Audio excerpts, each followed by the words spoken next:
Bem, essa primeira questão de ligação química, tá? Vai levar a gente à aplicação de toda a matéria de ligações que a gente aprendeu, que a gente viu, que a gente estudou, que a gente debateu. E o enunciado diz: considere os seguintes valores de eletronegatividade, segundo a escala de Pauling. Flúor, 3,98, Césio, 0,79, oxigênio, 3,44 e cálcio, 1. Continua o enunciado. Pode-se afirmar que as ligações de maior caráter iônico formar-se-ão entre os átomos dos elementos. E aí vem as alternativas. Muito bem. Aqui não adianta a gente falar muita coisa também sem mostrar, sem trazer o nosso apoio. Até porque a nossa arte ela é fundamental para que haja uma visualização de tudo que a gente está mostrando, de tudo que a gente está explicando.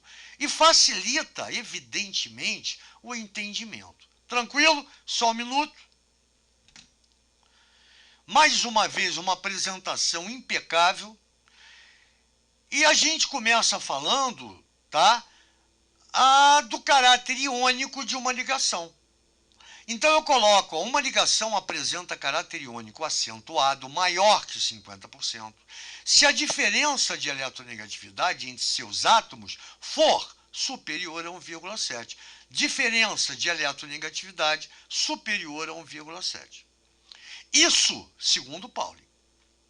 E aí, o que eu faço aqui? Eu peguei cada alternativa e fiz, claro que é o maior menos o menor, né? E aí peguei e fiz, entre o Césio e o flúor, alternativa A, o flúor 3,98 menos o Césio 0,79.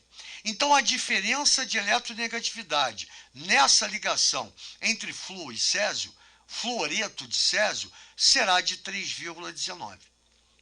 A alternativa B fala entre Césio e oxigênio. A diferença de eletronegatividade é sempre maior menos menor. 3,44 do oxigênio menos 0,79 do Césio, 2,65. Letra C, cálcio e oxigênio. Está aqui, ó. Cálcio, desculpe, oxigênio é o maior. 3,44 menos cálcio 1, o que dá 2,44. Alternativa D, flúor e oxigênio. Flúor é o maior, 3,98 menos 3,44 do oxigênio, 0,54. E a alternativa é, entre cálcio e flúor, 3,98 menos 1, 2,98. Então, quando a gente analisa, segundo a teoria de Pauling, Linus Pauling, você vai ver que a ligação do fluoreto de Césio, quer dizer, se é uma ligação iônica, né? Ela apresenta diferença de eletronegatividade de 3,19. Então é a maior. Está aqui a resposta, a letra A. Mas o grande lance aqui é que existe, tá, uma maneira mais confiável de você dizer que se a ligação é realmente iônica, apresenta caráter iônico muito acentuado ou caráter covalente acentuado. O que predomina? É isso que interessa. Então eu coloquei aqui uma atenção, porque muito pouca gente fala disso, a gente fala muito disso aqui. Mas isso aqui não. Então eu coloquei de maneira confiável, é possível dizer que uma ligação é predominantemente iônica apenas se a diferença de eletronegatividade for maior que 2, porque aí não tem erro. Porque aqui tem exceções. Então cuidado. Agora, quando a diferença, aqui, eu sei que as ligações são predominantemente iônicas, porque todas a diferença é maior que 2.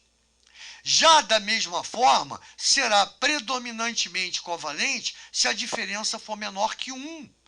Então você tem aqui, aqui também não é iônica.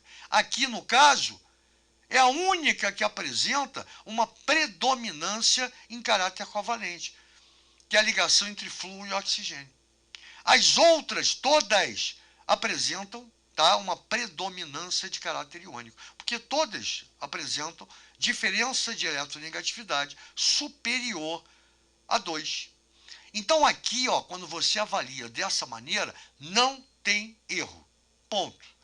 Agora, é evidente, como sempre, a questão vai cair de novo? Não, mas a ideia é fundamental. Então ele pode te dar, por exemplo, essas ligações e mandar você colocar em ordem crescente de caráter iônico ou ordem decrescente de caráter iônico. Então a primeira coisa é você calcular o caráter iônico, a diferença, né, de eletronegatividade de todas elas.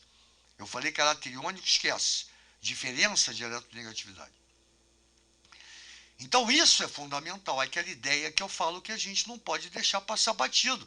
Por isso que os detalhes são importantes, tá? E isso aqui é fundamental. Tranquilo? Já viram que é molinho, tranquilo, ligação química, a gente tira de letra.